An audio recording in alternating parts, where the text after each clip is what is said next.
Hey there, economic warriors, it's your host, the boss of economics, back to slap some sense into the circus of government mismanagement and economic lunacy.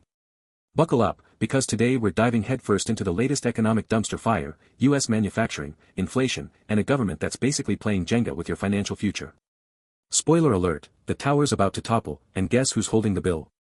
You, me, and every hardworking citizen out there. Alright, folks, let's talk about the latest S&P Global Flash June 2025 Factory Purchasing Managers Index, PMI. It's sitting pretty at 52, above the magical 50 threshold, meaning growth. Cue the confetti, right? Wrong. This so-called steady pace of manufacturing growth is nothing but a sugar-coated lie, propped up by temporary tricks and government-induced chaos. And if you think this is sustainable, I've got a bridge to sell you, probably made in China, thanks to those tariffs. Now, let's peel back the layers of this economic onion, from the surface-level headlines to the stinking core of systemic failure. Because, trust me, the deeper we go, the worse it smells. And as always, I'm here to call out the culprits, our dear friends in Washington, D.C., who've turned economic policy into a reality TV show, complete with drama, tantrums, and zero accountability. First up, let's talk about the elephant in the room, inflation. According to the S&P data, the index of prices paid for materials jumped 5.4 points to a whopping 70, the biggest leap in 4 years. And guess what? The prices manufacturers are charging you, the prices received index, mirrored that spike. Translation: higher costs are being passed down the supply chain, straight to your wallet. That $5 coffee? Say hello to $6. That new car? Better take out a second mortgage. Now, let's put this in context with some fresh, juicy data. The Consumer Price Index, CPI, for May 2025, reported by the Bureau of Labor Statistics, showed a year-over-year increase of 4.8%, the highest since mid-2022. Meanwhile, the Producer Price Index, PPI, which tracks what manufacturers pay for inputs, surged by 7.2% year-over-year, per the latest June 2025 data. Folks, these aren't just numbers, they're a neon sign flashing, inflation is back, and it's pissed.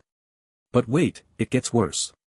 The Federal Reserve, in its infinite wisdom, has been flip-flopping on interest rates like a politician at a debate. After hiking rates to 5.5% in late 2024 to combat inflation, they've now hinted at pausing, or even cutting, rates in 2025 to support growth. Are you kidding me? This is like trying to put out a fire with gasoline. Higher tariffs, supply chain disruptions, and now a Fed that's too scared to stick to its guns. Congratulations, America, you've got stagflation 2.0 brewing, high inflation, sluggish growth, and a government too busy grandstanding to fix it. Now, let's zoom in on the real villain of this story. Tariffs. The S&P report hints at it, but I'm going to scream it from the rooftops. Those tariffs, folks, especially the ones slapped on China by the Trump administration and gleefully continued under the current regime, are the anchor dragging this economy into the abyss. Sure, the data shows a burst of inventory building as companies rush to stockpile goods before tariffs bite harder. But let's not kid ourselves, this isn't growth, it's panic buying. And panic buying, my friends, is not a sustainable economic strategy. Here's the kicker, according to a 2025 study by the National Bureau of Economic Research, NBR, U.S. tariffs on Chinese imports have cost American consumers an additional $51 billion annually in higher prices. And that's not even counting the ripple effects, higher input costs for manufacturers, disrupted supply chains, and lost competitiveness in global markets. Oh, and let's not forget the retaliation. China's tariffs on U.S. agricultural exports have slashed farm incomes by 12% since 2018, per the USDA's latest 2025 report. So, while politicians pat themselves on the back for standing up to China, farmers, manufacturers, and you, the consumer, are left holding the bag. And here's the cherry on top, the S&P report notes that some tariffs from the Trump era have been eased. Oh, how generous. But don't be fooled, this isn't a solution, it's a band-aid on a gunshot wound. The damage is done, and the uncertainty is killing us. Businesses can't plan, invest, or hire with confidence when the government's trade policy changes faster than a TikTok trend. Just look at the Institute for Supply Management's latest 2025 survey, 65% of manufacturers cited trade policy uncertainty as their top concern. This, folks, is how you tank an economy while pretending to save it. Now, let's talk about the supposed silver lining, employment. The S&P report crows about factory employment growing at the fastest pace in a year. Sounds great, right? Wrong again. This isn't real, sustainable job growth, it's a sugar high fueled by inventory stockpiling and tariff fears. As Chris Williamson from S&P Global Market Intelligence warns, such a boost is likely to unwind in the coming months. Translation: those jobs are as temporary as a politician's promises. Let's zoom out and look at the bigger picture. According to the Bureau of Labor Statistics' June 2025 jobs report, the unemployment rate ticked up to 4.2%, hardly a disaster, but a warning sign when paired with slowing GDP growth. The Congressional Budget Office, CBO, projects GDP growth to limp along at just 1.8% in 2025, down from 2.5% in 2024. Meanwhile, the labor force participation rate remains stubbornly low at 62.7%, per the BLS, meaning millions of Americans have given up looking for work altogether.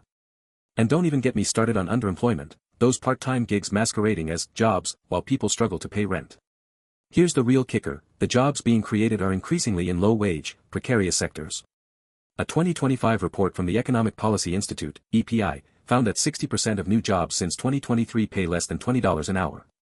So, while the government brags about employment growth, the reality is a workforce stretched thin, underpaid, and one tariff hike away from collapse. This, folks, is the government's idea of winning, an economy where the rich get richer, the poor get poorer, and the middle class get squeezed into oblivion.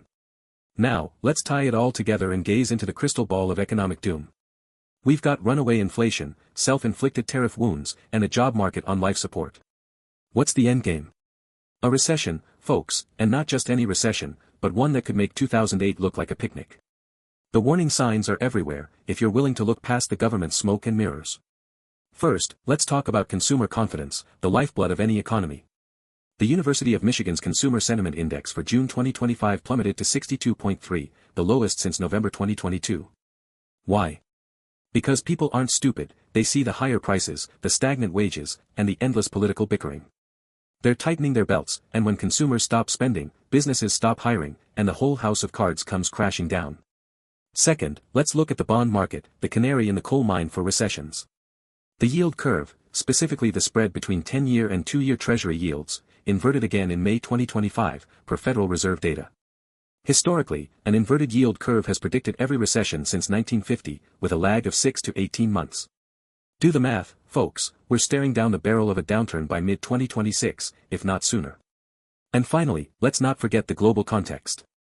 The International Monetary Fund, IMF, just slashed its 2025 global growth forecast to 3.1%, citing, you guessed it, trade tensions and tariff disruptions. When the world economy sneezes, America catches a cold. And with Europe teetering on the edge of recession, Germany's PMI hit 48.2 in June 2025, signaling contraction, and China's growth slowing to 4.5% amid its own tariff woes, the US is running out of lifelines. So, here we are, folks, a perfect storm of inflation, tariffs, and temporary growth that's about to implode. And who's to blame? You guessed it, the government. From tariffs that backfired spectacularly to a Federal Reserve that's more indecisive than a teenager picking a prom date, Washington has turned economic policy into a clown show. And while they're busy pointing fingers and tweeting memes, you're the one stuck with higher prices, lower wages, and a future that looks bleaker by the day. But hey, don't take my word for it, look at the data, look at the trends, and ask yourself, does this feel like winning? Or does it feel like a government asleep at the wheel, driving us straight into a recession ditch? The answer, my friends, is as clear as the inflation spike on your grocery bill. So, what do we do, economic warriors? First, educate yourself, don't fall for the headlines or the government spin. Dig into the data, follow the trends, and demand accountability. Second, get loud, call your representatives, flood their inboxes, and remind them that their job is to serve you, not their own egos.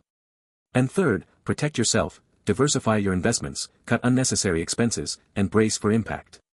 Because if the government won't save us, we'll have to save ourselves. That's all for today, folks. If you liked this economic smackdown, smash that like button, subscribe to Boss Economics World, and share this video with every hardworking American who deserves better. And remember, when the government screws up, it's up to us, the bosses of economics, to call it out. Until next time, stay sharp, stay skeptical, and stay solvent. This is the Boss of Economics, signing off.